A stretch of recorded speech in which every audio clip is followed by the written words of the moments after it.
Setiap hari, tanpa kita sadari, teknologi telah menjadi bagian dari kehidupan manusia. Kita menggunakannya ketika bekerja, ketika belajar, ketika berkomunikasi, bahkan ketika mencari informasi dan mengambil keputusan dalam kehidupan sehari-hari. Yang menarik, perubahan itu tidak terjadi dalam satu malam. Teknologi berkembang sedikit demi sedikit, lalu perlahan mengubah cara manusia menjalani kehidupan. Dari sebuah layar yang kita gunakan untuk berkomunikasi, sampai sistem yang membantu pekerjaan kita, teknologi telah mengubah cara manusia melakukan berbagai aktivitas. Di dalam industri, perubahan itu terlihat semakin jelas. Pekerjaan yang dahulu sepenuhnya bergantung pada tenaga manusia, kini semakin banyak dibantu oleh mesin dan sistem otomatis. Mesin tidak lagi hanya melakukan gerakan yang berulang.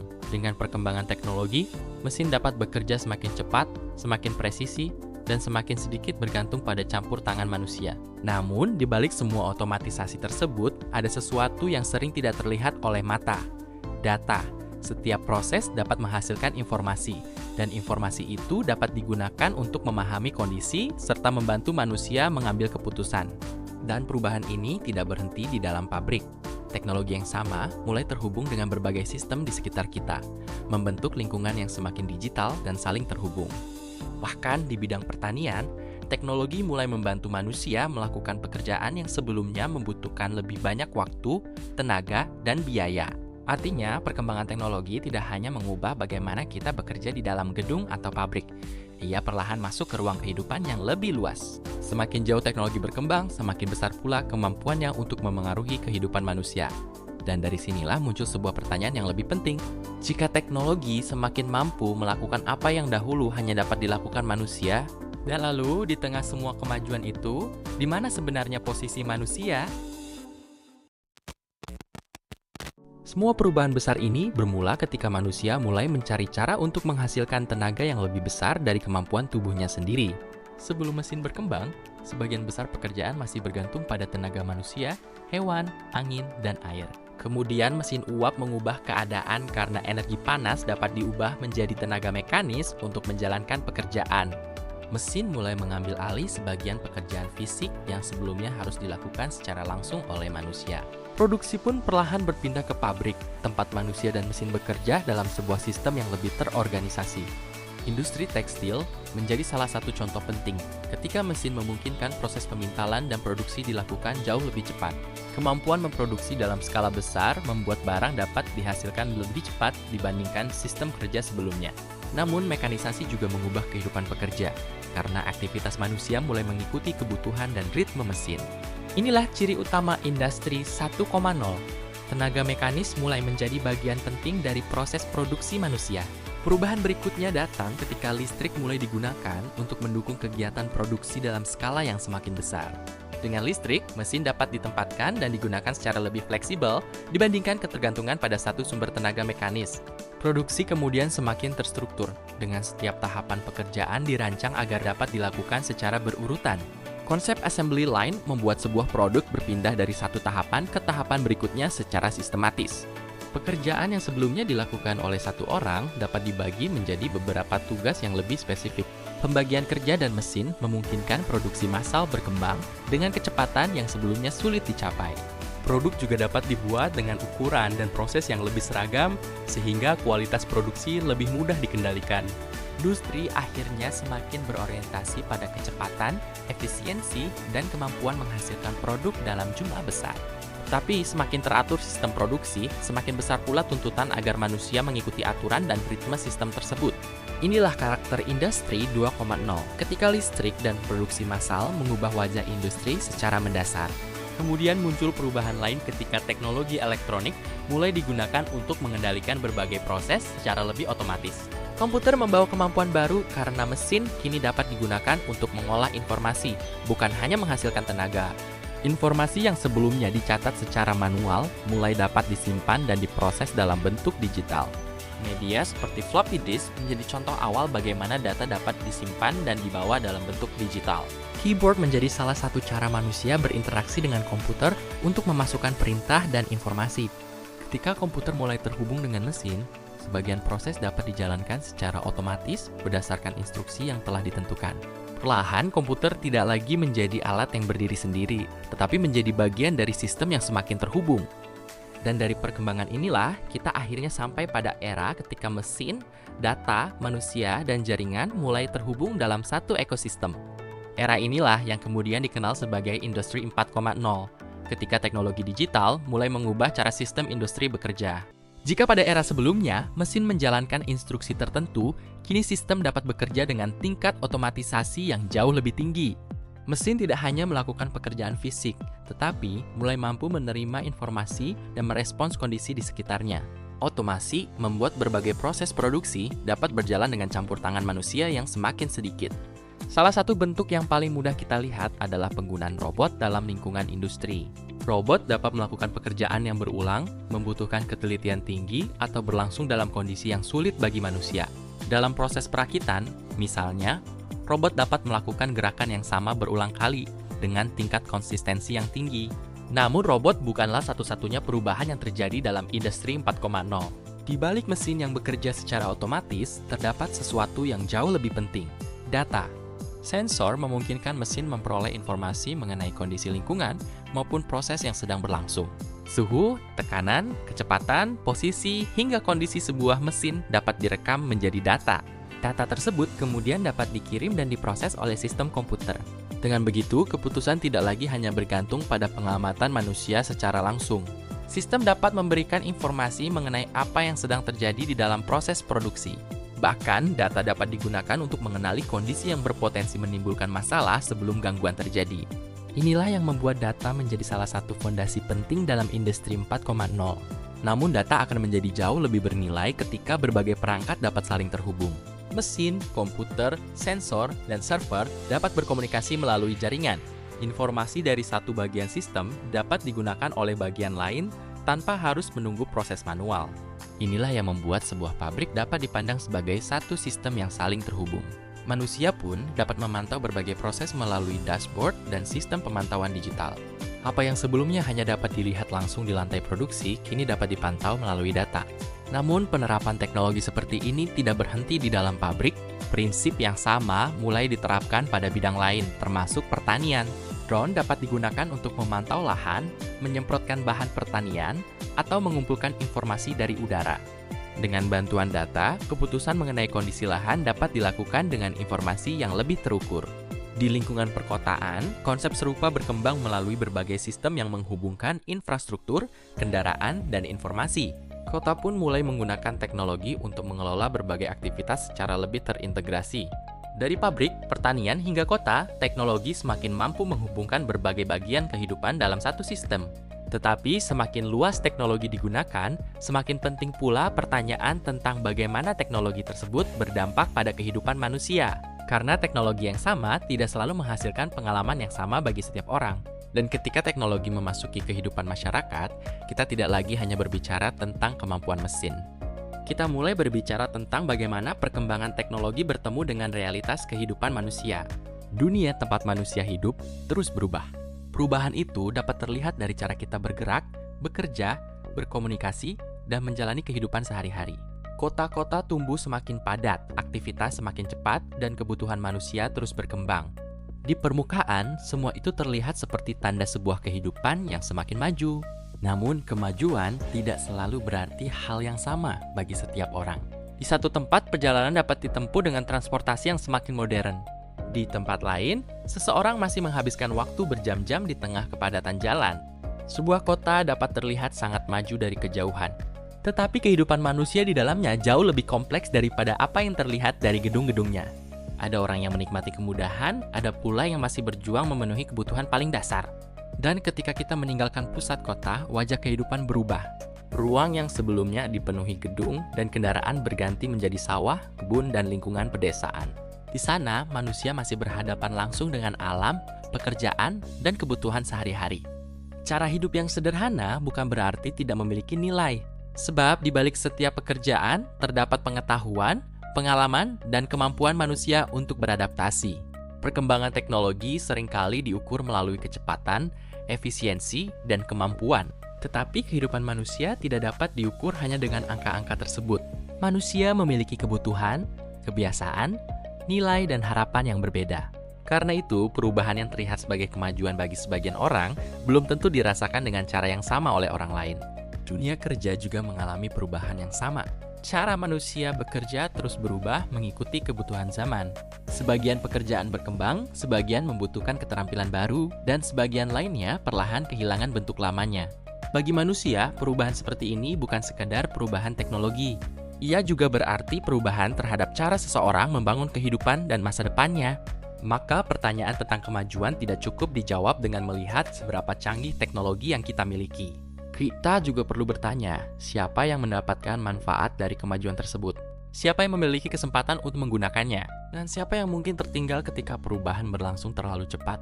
Karena pada akhirnya, teknologi bukan hidup di ruang kosong. Ia hidup bersama manusia dengan segala perbedaan, kebutuhan, dan persoalannya. Setelah teknologi berkembang begitu jauh dan menjadi bagian dari kehidupan sehari-hari, muncul sebuah pertanyaan yang jauh lebih penting. Untuk siapa sebenarnya seluruh kemampuan teknologi itu dikembangkan? Dan siapa yang seharusnya merasakan manfaatnya? Pertanyaan tersebut membawa kita pada cara pandang yang berbeda dalam memahami teknologi dan makna sebuah kemajuan. Kemajuan tidak lagi hanya berbicara tentang seberapa cepat, canggih, atau efisien sebuah sistem dapat bekerja, tetapi juga tentang bagaimana kemampuan teknologi dapat digunakan untuk menjawab kebutuhan dan meningkatkan kualitas kehidupan manusia. Salah satu gambaran paling dekat dari perubahan cara pandang tersebut dapat kita temukan dalam bidang kesehatan. Dengan bantuan teknologi, seseorang dapat memperoleh layanan kesehatan tanpa selalu terhalang oleh jarak dan tempat.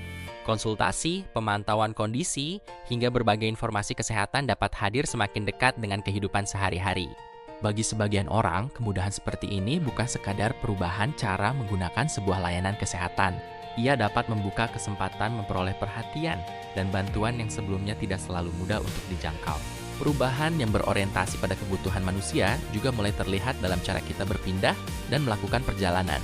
Kendaraan modern mulai mampu membaca kondisi lingkungan, mengenali keadaan di sekitarnya, dan merespons berbagai situasi. Sebagian keputusan selama perjalanan yang dahulu sepenuhnya dilakukan manusia, kini mulai dapat dibantu oleh sistem.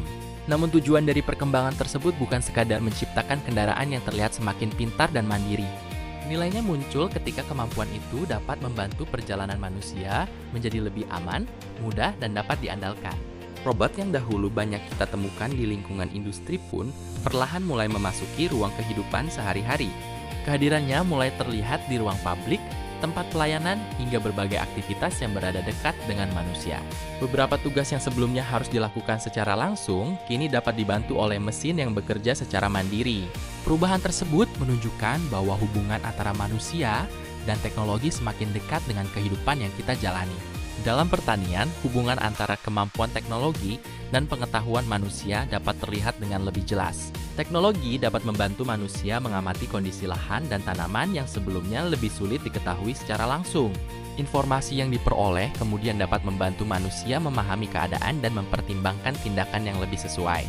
Namun, keputusan tetap membutuhkan pengalaman, pengetahuan, dan pemahaman manusia terhadap keadaan nyata yang dihadapinya. Disinilah kemampuan teknologi dan pengalaman manusia dapat saling melengkapi, bukan sekadar menggantikan satu sama lain. Ketika prinsip yang sama diterapkan dalam skala yang lebih luas, manfaat teknologi dapat menjangkau lebih banyak masyarakat. Teknologi dapat digunakan untuk membantu berbagai kebutuhan yang muncul dari kehidupan masyarakat di sebuah kota. Transportasi, kesehatan, energi, lingkungan, hingga pelayanan publik dapat dikelola secara lebih terintegrasi untuk mendukung aktivitas masyarakat. Namun, kemampuan untuk menghubungkan berbagai sistem tersebut bukanlah tujuan akhir dari sebuah kemajuan. Pada akhirnya, teknologi tetap membutuhkan manusia untuk menentukan arah dan tujuan dari setiap kemampuan yang dimilikinya. Manusialah yang menentukan apa yang dibutuhkan, persoalan apa yang ingin diselesaikan, dan bagaimana teknologi akan digunakan. Karena teknologi yang semakin cerdas seharusnya tidak membuat manusia kehilangan tempat dan perannya dalam kehidupan. Sebaliknya, kecerdasan tersebut seharusnya membuka lebih banyak kesempatan bagi manusia untuk menjalani kehidupan dengan lebih baik. Inilah gagasan Society 5.0. Sebuah masyarakat yang memanfaatkan kemajuan teknologi bukan sebagai tujuan akhir, tetapi sebagai sarana untuk menghadirkan kehidupan yang lebih berpusat pada manusia.